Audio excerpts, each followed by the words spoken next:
Hi, Julian. Hi, Mateo. Today we're going to continue with Treasure Hunters, the Plunder Down Under. Chapter 5.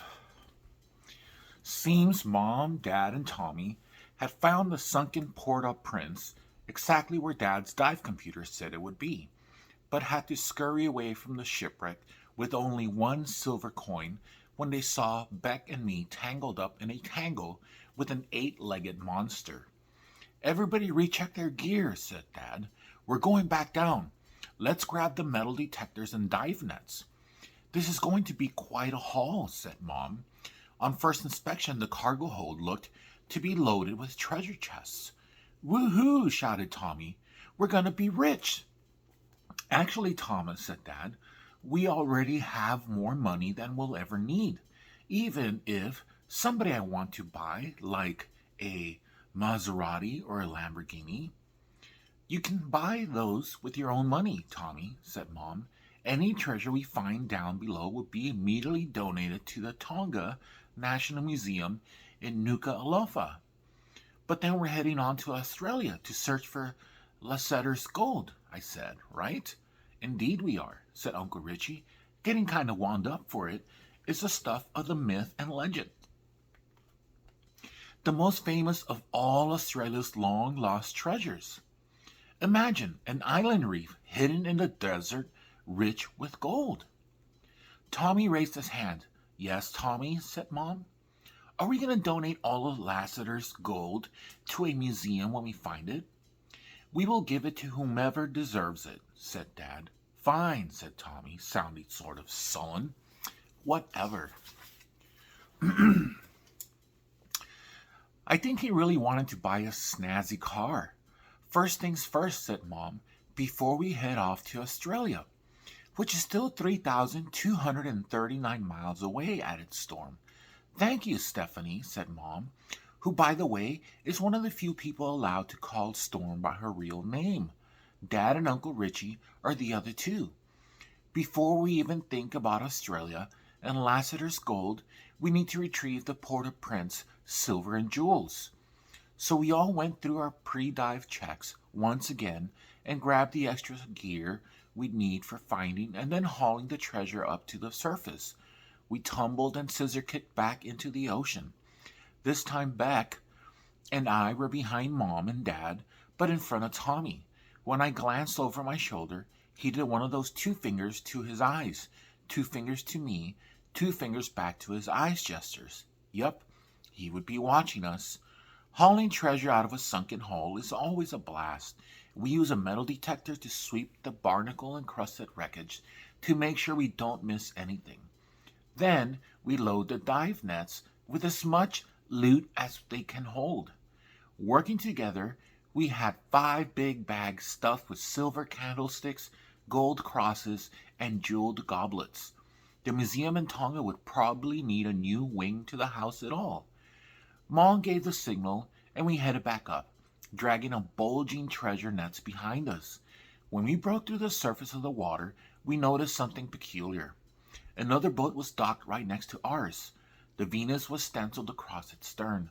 From our vantage point, bobbing up and down in the water, we could see Uncle Richie and Storm chatting with a giant of a woman.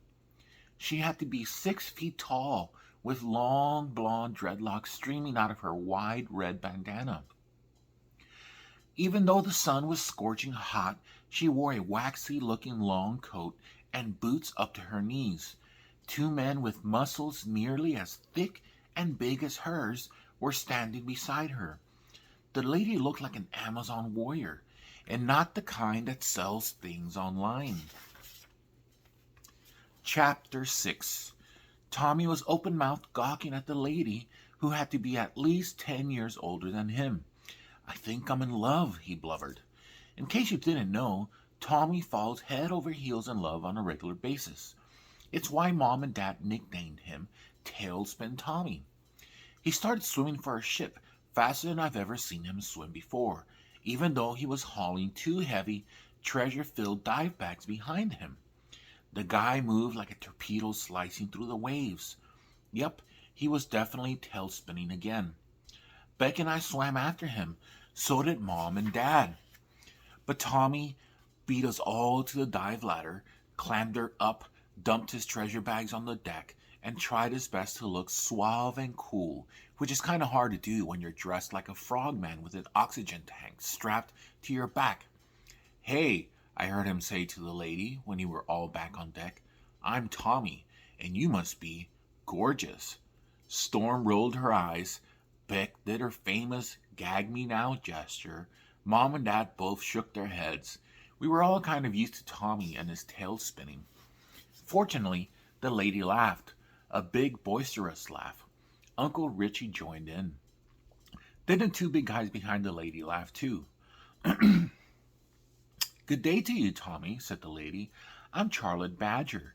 These are my mates from down under, Banjo and Croc. Good day, said the two men, who had very stubbly beards, lots of piercings, and more arm tattoos than a Maori warrior. Mrs. Badger and her esteemed associates hail from Australia, said Uncle Richie. They might be able to offer us invaluable assistance in our quest for Lassiter's gold. Be happy to help, mate, said Mrs. Badger. Bully. I'm not sure if Uncle Richie was supposed to be discussing our Australian treasure hunt with total strangers, but it was our main mission. And if the lady was from Australia, she might be able to help us find one of the biggest missing treasures in the whole world, Lassiter's gold. I see you lot already beat us to the Port-au-Prince, said the lady, gesturing to dive nets loaded with clinking treasure we'd flung up on the deck. Good on you. You did a bonzer job. My mates and I do a wee bit of treasure hunting ourselves from time to time, but you beat us to this butte, fair and square. I'm Dr. Thomas Kidd, said Dad, stepping forward to shake Miss Badger's hand. I take it you've already met Storm and Uncle Richie. We've yabbered. They're both Bobby Dazzlers. Well, this is my wife Sue, our twins, Beck and Bick, and of course our oldest Thomas. Tommy wiggle-waggled his eyebrows. I think I just found all the treasure I've ever needed, he said to Mrs. Badger. You. Mrs. Badger boomed up another big laugh. Banjo and Croc echoed it. Ripper, she said. You're a fair dinkum-dag, aren't you now? Huh? Said Tommy. A genuine funny fellow, Miss Badger explained. You're also kind of cute. She winked at Tommy. He actually blushed. Miss Badger squinted up at the sun. Cooey, coming on a scorcher. Mind if we head below decks? If you have a map of the Aussie Outback, I can give you some ridgy-dig intel on where Lassiter's buried reef of solid gold might be. Ridgy-dig means genuine, authentic, or true, said Storm, who'd probably spent our dive time memorizing an Australian slang dictionary. Well, said Dad, we're all ready. Let's go down below, said Tommy, cutting that off. We can show you the room, too. Thomas, said Mom, shaking her head. Tommy acted like he didn't hear Mom or see the way Dad was frowning at him. Oh, purred Miss Badger. What's in the room, Tommy? All sorts of cool stuff. It's like a floating treasure museum. It's also filled with top secret stuff like charts and treasure maps and highly classified research that Mom, Dad, and Storm do to plot our quest. The room was where they figured out how to pinpoint the Port-au-Prince. Everything in the room is usually protected by the door, a heavy-duty bank vault type thing made out of thick steel and sealed by the lock, which you can only open if you have the key. Yes, everything about the room is spoken about in capital letters. It's that high security. And now Tommy wanted to show it off to a perfect stranger just because she was pretty. Come on, Charlotte, he said. Right this way. Of course he did. Chapter 7. Have you ever fast cleaned your room in the 15 seconds you had before your parents stepped through the door? That's what Mom and Dad did. They hurried down below decks before anybody else and told Tommy to make sure he showed Miss Badger his incredible hiding place in the galley. So Tommy showed Miss Badger the secret compartment he built for stashing his hot sauce collection. See, you tap this pine knot, a cabinet door flips open. And there's my Tapatio, my Jamaican, my Frank's Red Hot, and of course my El Yucateco green habanero. That slight side trip bought Mom and Dad just enough time to toss blankets and towels and sheets and foul weather gear over whatever they didn't want an outsider to see in the room. They even spun around the corkboards cluttered with pinned up papers and charts and maps and aerial photographs for our upcoming Australian adventure. The backsides linked together like a block puzzle to create a decorative mural, an innocent image of a friendly mermaid swimming with an even friendlier dolphin. When Tommy and Charlotte finally drifted into the room, followed by me, Beck, Storm, and Uncle Richie, all anybody could see was that mural and a couple of display cases filled with art, artifacts, and antiquities. "And right there," said Tommy, proudly pointing to the cabinets, "you can see some of the treasure junk we've found over the years. That's a conquistador helmet. We think it used to belong to a conquistador." "Impressive, mate," said Charlotte with a whistle. "Yeah," said Tommy, picking up a heavy jade Buddha statue. He curled it as if it were a dumbbell. His biceps bulged. "A lot of the ladies say that about me." "What's this one here?" Charlotte picked up an empty jar. "Careful," urged Mom, trying her best to smile. "That's a rare piece of pre-Columbian pottery." "Cool. I like this brass incense burner too," said Charlotte, putting down the clay pot and hoisting the next treasure out of its display case. "It's shaped like a Hindu goddess," said Beck. "Just like you," Tommy said to Charlotte. Then he wiggled his eyebrows some more. Charlotte Bedger laughed. "Crikey, you're a right bosker bloke, Tommy." She put the incense burner back in his cabinet. "Now then, let's talk about Lassiter's gold, Australia's most prized and elusive treasure."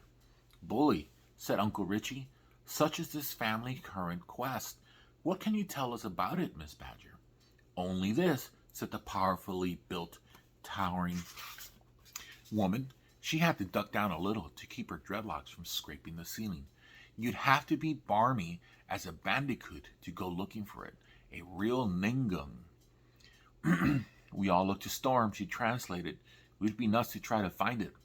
"Why?" I asked. "First off," said Miss Badger, "it's probably just a legend made up by a dipstick who couldn't give cheese away at a rat's birthday party. Second, if it does exist, it's sustained in the sweltering outback where it's so blistering hot the crows fly backwards to keep the sun out of their eyes." "Is there a third reason we shouldn't go?" I asked squeamishly. "Too right. In fact, it's the most important reason of them all." "What is it?" asked Tommy, his eyes widening. Charlotte Badger jabbed a thumb towards the ceiling. "Me and my mates, Banjo and Croc, will find it long before you lot ever do." "Excuse me," said Dad. "I told you, old man," said Miss Badger, with a laugh. "We're treasure hunters. Oh, sure, you might have beaten us to the Port-au-Prince here in Tonga, but you'll never beat us back home in Oz." Dad narrowed his eyes. "What makes you say that?" Miss Badger grinned. "It wasn't a pretty one."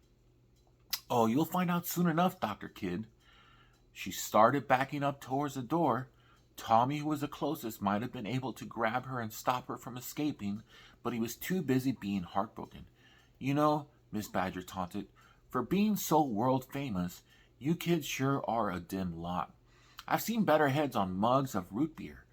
Word to the not-so-wise, never leave two unattended pirates up on your deck while their pirate captain lures you down below, away from your sails and rigging." "You're a pirate?" gasped Tommy. "Eh, that I am." She pulled a very long, very scary knife out of her duster coat. It was almost as long as a pirate's swashbuckling sword. She tossed back her head and laughed heartily. Then she spun around, took strides the size of kangaroo hops, bounded out of the room, dashed through the gallery, and scrambled back up to the deck. Beck and I raced after her. When we scampered topside, we could hear the ship, the Venus, motoring away. We could also hear our mainsail flapping in the breeze like a line of plastic pennants at a used car lot. While we'd been downstairs showing Mrs. Badger Tommy's hot sauce collection and a few of her favorite artifacts, Mrs. Badger pirate buddies, Banjo and Croc, had cut her mainsail to shreds with knives and daggers that were probably even longer than hers. "So long, you mopokes. You're really in the poo now, idiots. In trouble." Chapter 8. For a second, we all stood on deck, just staring up at our tattered sails as they snapped and flapped in the South Pacific breeze. "This is all my fault," said Tommy. "Again. How many times have I fallen for a pretty girl only to have her turn out to be some sort of nefarious spy or bad actor?" "At least 7," I said. "Are you counting that Russian lady?" asked Beck. "Oh, right, forgot her. Probably 8, maybe 9. Storm, who of course would be precise number of femmes fatales that Tommy had been tricked by in her adventures, remained silent. Instead, she put a comforting hand on his shoulder and said, "Tommy, the only man who never makes a mistake is the man who never does anything." "Bully for you, Storm," cried Uncle Richie. "You memorized that book of Teddy Roosevelt motivational quotes I gave you." "She tricked us all, Thomas," said Dad, clamping his hand on Tommy's free shoulder. "We knew the risks," added Mom, "but your father and I thought Miss Badger might be able to give us valuable information about the outback." "Instead," I cracked, "she played with our valuable treasures down below so her pirate pals could do incredible damage up here." "And," said Uncle Richie, "if I may offer an observation, I believe Miss Badger's true intention was to damage more than the fabric on her mainsail, spinnaker, and jib. No, friends, I believe she intended to rip apart the fabric that holds this family together. If we're bickering and blaming one another, then we can't be pulling together to chase after her." "Tja," said Tommy, a fiery light returning to his eyes. "Well, that's not going to happen, Uncle Richie. We're going to beat her to Australia. Then, after that, we're going to beat her to Lassiter's gold." "That's the spirit, Thomas," shouted Uncle Richie. "Hear, hear," echoed Mom, Dad, and Storm. Beck and I were still a little skeptical. Exactly how are we going to do that?" I wondered out loud. "Our sailboat doesn't have any sails." "So what?" said Tommy. "The laws can perform under sail or under power. If we tweak out the engines, maybe improve a turbocharger, we can outrun the hunk of junk pirate ship. Dad, we should also check the compression valves and adjust our propeller height."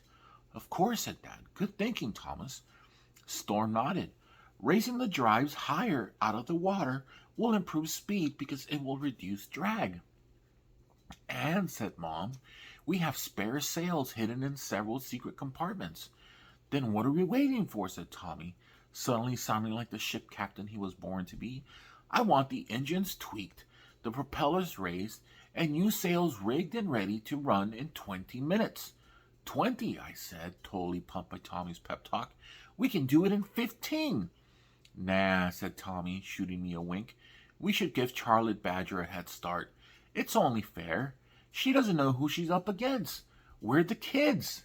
"Boo, yeah," I said. Then Beck and I knocked knuckles.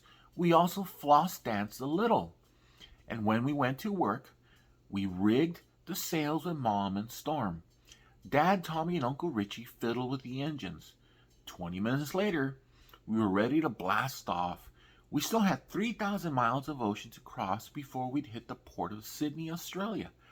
Traveling at about 26.8 knots, or 30.8 miles per hour, that meant it would take us maybe 100 hours, or 4.1666666 days. Yes, sometimes math comes in very handy, especially on a ship. And on the morning of the 4th day, guess who we passed just as we cruised into Australia's Sydney's harbor? That's right, Charlotte Badger and the Venus. Those scurvy, cheating pirates never had a chance up against us kids. Chapter 9. "Hoist the Q flag, Bick," said Dad as we pulled into the port. "Aye, aye." I grabbed the yellow flag out of our crate of International Maritime Signal flags. I wasn't sure why Dad was going with Q to celebrate our arrival in Sydney. Maybe because Australia has a state called Queensland, or maybe because sailing at 30.8 miles per hour for 4 days across choppy waters will make anybody queasy. "We are requesting a practique," Dad explained as I ran the yellow flag up its line. "Since this vessel If sailing under an American flag, we need to convince the Australian authorities that our ship is free from any contagious diseases.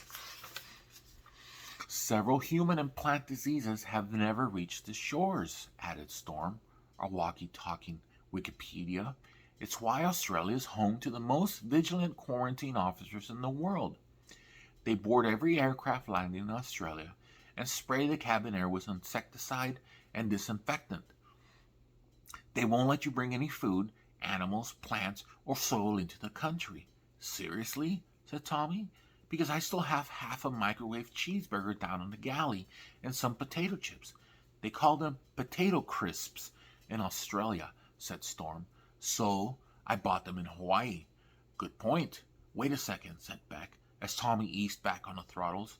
Charlie Badger is flying an Australian flag. Her ship won't have to go through the whole quarantine thing. Right you are, Beck, said Dad. I'm afraid our current lead in this treasure hunt might soon be erased. And it was. A custom boat, a unit of Australian Border Force, saw our yellow flag and came out to meet us in the harbor. Welcome to Australia, Kid Family Treasure Hunters, said the very proper customs captain as he boarded the lost kid. He was a very serious-looking man with no hair and no smile. Turns out Dad had notified the authorities about our arrival weeks ago when we first set sail from Hawaii. But the paperwork and inspection were going to take a ton of time. They wanted our passports, visas, and all sorts of information about where we'd been, who we were, did we have any animals on board? Yes, Beck almost told him I was a pig, and we were carrying any firearms. That led to some awkward reveals from hidden cupboards scattered around the ship. When you sail through private infested waters, you need to pack a few defensive weapons. You'll need to leave those weapons sealed on board during your stay in Australia, said the customs officer. Even the crossbow. Now, then, we need to spray all cabins below decks with insecticides and disinfectant. We will also need to destroy any open food. He motioned for some of his crew to start inspecting the cabins below decks. There goes my cheeseburger, mumbled Tommy. You folks, of course, are required to stay on board your ship for 24 hours. What? Said Tommy. That's like a whole day. Too right, said the officer. Then he pointed to the Q flag overhead. That's why we call it a quarantine. Hang on, Tommy said to the captain of the customs boat. This quarantine dealio will give Charlie Badger a whole day's jump on us. Excuse me? Charlie Badger? I exclaimed. She's a treasure hunter like us. She's also a pirate, blurted Beck. Right you are, said the customs agent. Charlie Badger was the most notorious lady pirate in all of Australian history. However, if memory serves, she died in 1816. We all looked at Storm. I have a photographic memory, you guys, she said defensively. That doesn't mean I know everything, just what I've seen, read, or memorized. Of course it doesn't, Storm, said Uncle Richie. I imagine our Charlie Badger is only using that famous pirate name as an alias. We need to catch her, said Beck. We can't waste time just sitting here in the harbor. The law is a law, Rebecca, said Dad. We'll just have to make up for the lost time once we've cleared customs. We can do it, said Mom. We can do anything we set our minds to, added Uncle Richie. Once on dry land, let us strive mightily, for I would rather run the risk of wearing out that rusting out. Bully, shouted Storm. She and Uncle Richie were kind of kindred spirits. One of the customs agents, a lady who'd gone down below to search and spray her cabins, came back up the deck holding a white paper bag in her rubber-gloved hand. Chief, she said to the captain, I found something. My cheeseburger, said Tommy. The agent shook her head. No, mate. This is much more valuable. It's also much more stolen. Chapter 10. What'd you find, Charlie? The captain asked his officer. One of the missing Lightning Ridge opals, replied the officer, opening the top white paper sack so her boss could take a peek inside. Crikey, said the captain, looking and sounding amazed. Call me a cough drop if that's not the Black Prince of the Indian Sea. all 181 carats in a 3-inch by 2-inch stone. Black opals typically sell for 15,000 Australian dollars per carat, said Storm, who knows stuff like that, even if she doesn't know all the famous pirates of Australia. Whoa, said Tommy. That means that little rock is worth a lot of money. 2,715,000 Australian dollars, said Mom, who of course is our homeschool math instructor on board the Lost. Or 1,965,000 US dollars, said Storm, who in her free time memorized currency conversion rates. This is just one of the missing stones, said the customs boat captain. It was stolen with two even more valuable black opals. Where'd you find it? Tommy asked eagerly. Down below, replied the customs officer, in a cabin decorated with a mural of a mermaid swimming with a dolphin. Beck and I looked at each other. She was talking about the room. It was rattling around inside an antique clay pot, the officer continued. She put it there, I shouted. Charlie Badger, said Beck, or whatever her real name is. That's right, I said. She probably used some pirate's pickpocketish sleight of hand trick and plunked it into our piece of pre-Columbian pottery while she distracted us by fumbling around with an incense burner. That makes sense, said Beck. Thank you, sir. You're welcome, Vic. It happens so rarely we need to celebrate it when it does. The two custom agents were looking at each other with very serious expressions on their faces. The captain slowly re-examined our stack of passports. You are, of course, the Dr. Thomas and Susan Kidd, he asked. Yes, said Dad. You're world-famous treasure hunters, correct? We sure are, said Tommy. We've even been on TV a couple of times. We might start our own YouTube channel someday, too. Well then, said the captain, rubbing his bald dome, this is a bit of a sticky wicket. How so? Asked Dad. You're treasure hunters? That means you flit about the globe, hunting for treasure, gold, silver, precious jewels? How'd you end up with one of the most famous opals in all of Australia? As the children told you, said Mom, we can only presume that Charlotte Badger, or whatever her real name is, planted it downstairs in that piece of pottery. I don't like presuming things, said the captain. Besides, why would she do that, asked the officer who'd found the stone. Why'd she deposit a $2 million opal in your crockery? To slow us down, said Uncle Richie. You see, officers, we are in a bit of a race with Mrs. Badger. We're both off to the outback in search of Lassiter's lost wreath of gold. You plan on stealing that too, mate? Asked the officer. We don't steal treasures, said Dad. The captain rattled the opal bag. This little gem, it was stolen. Then we found it tucked away in one of your cabins. Sounds like stealing treasure to me, said Charlie, the officer. You only found it on our ship because that's where the pirate lady stashed it, shouted Tommy. Right, said the captain. So you all keep saying, but I noticed from your passport stamps that you three adults have all traveled to Australia before. In fact, Dr. and Mrs. Kidd, your last visit was in 2002, correct? So, said Mom, how is that significant? 2002 is when the Black Prince of the Island Sea and the other two opals went missing. Tell you what, you two can skip the quarantine here on your ship. Detective Superintendent Jonathan Michael Rigurier will want to chat with you both. And who is Detective Superintendent Rigurier? Asked Mom. The officer who heads up the Lightning Ridge Opals case for the Australian Federal Police. Been at it for nearly 20 years now. The AFP is like America's FBI, said Storm, because that must have been another factoid rattling around in her ginormous brain. We also need to confiscate any computers you might have on board, said the captain. Why? Demanded Dad. They might contain evidence related to your theft of the black opals. For the last time, officer, said Max, we're not thieves. Right, you're treasure hunters. Tomato, tomato. The rest of you lot stay here. We'll be in touch. His officers took all three of their laptops. Then one slapped handcuffs on Mom and Dad's wrists. Congratulations, Dr. and Mrs. Kidd, said the captain sarcastically. You're about to become prisoners in a country that started out as a penal colony. The end. Okay?